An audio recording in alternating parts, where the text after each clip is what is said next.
Hello there, thanks a lot for coming by PosterCentral.com's video blog today. I'm Pete Howard, and wow, The Who in 1976 on their year-long world tour, their last ever with Keith Moon. Wow. One authoritative Who book did state this was the last year in The Who's reign as the best live rock act in the world. And Rolling Stone magazine designated The Who as the best band of 1976. Wow, so they were still very much in full force with Mooney behind the drum kit and, of course, John Entwistle on bass.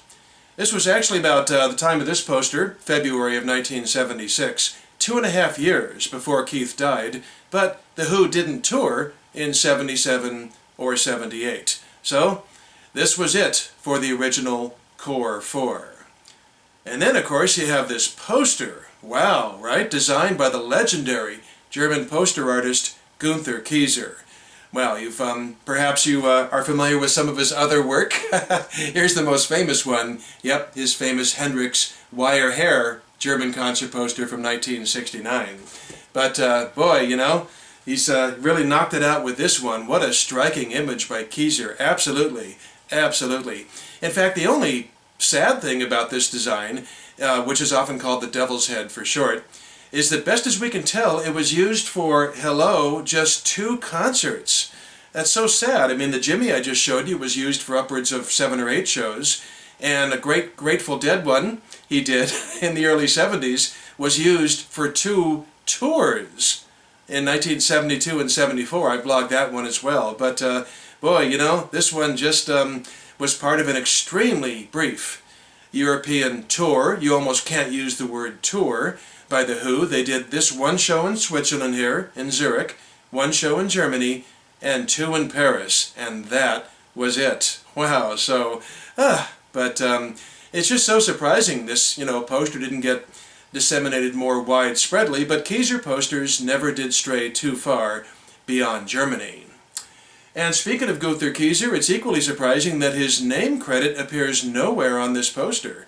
He usually was on there, including the Hendrix I just showed you and the Grateful Dead one I mentioned. His name's on there, but for some reason, not on this one. Very unusually shaped, right? About 12.5 inches wide by 27.5 inches tall. And you've got this large, captivating devil's face on there with 2 big green eyes and a long red tongue sticking out. But then what I find is fascinating is that in direct contrast, the lettering for The Who's name is in this, soothing blue and white cloud pattern. How nice. So the group is touring behind their top 10 album, The Who by Numbers, and their new single, Squeezebox, which went top 10 in the UK, but only top 20 in America.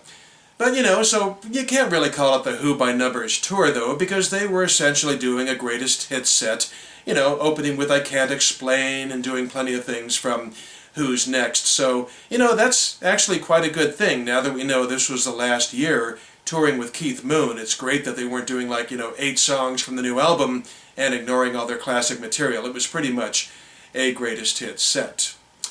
And then opening for The Who throughout 1976, right below their name there on the white, you've got England's Steve Gibbons Band. Well, they shared both management and record label with The Who. And then below that, you've got the German or Swiss German printing starts, and let's move in for, I won't read it all to you, but let's take a closer look. So translated here, you've got Friday, 27th of February, 1976 at 7:30 p.m. Next term means cash, sales, and doors open at 6:30 p.m., an hour early. Hallenstadion in Zurich held about 13,000 patrons. And then Woverkauf means advance booking, and 14 locations are then given. And then below the line there, you've got a plug for their 2 latest albums, both from 1975. The Tommy film soundtrack, it's a movie soundtrack, where Elton John had the big hit with Pinball Wizard. And then, of course, The Who by Numbers.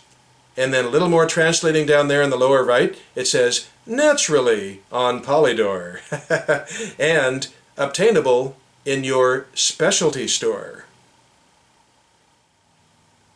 Now, interestingly, this tall, thin layout was not carried forward to the following night in Munich, Germany.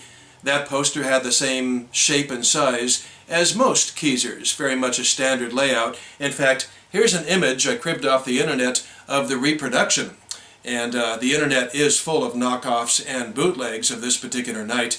And my picture here is pretty fuzzy, but at least, yeah, you get the idea of what it looked like in Munich the next night. So after Munich, you had the two Paris shows, and they didn't use the Keezer image. They produced a relatively plain and even boring, dare I say, concert poster compared to the Keezer, and then that was it. And then the group went back to America. So, boy, I'll tell you, the devil's fleeting, I guess, in real life certainly is on concert posters with The Who. And just lovely to show you, though, this stone original that absolutely was printed before the show to sell tickets. And just a real captivating beauty for the last year, the last big tours with Keith Moon.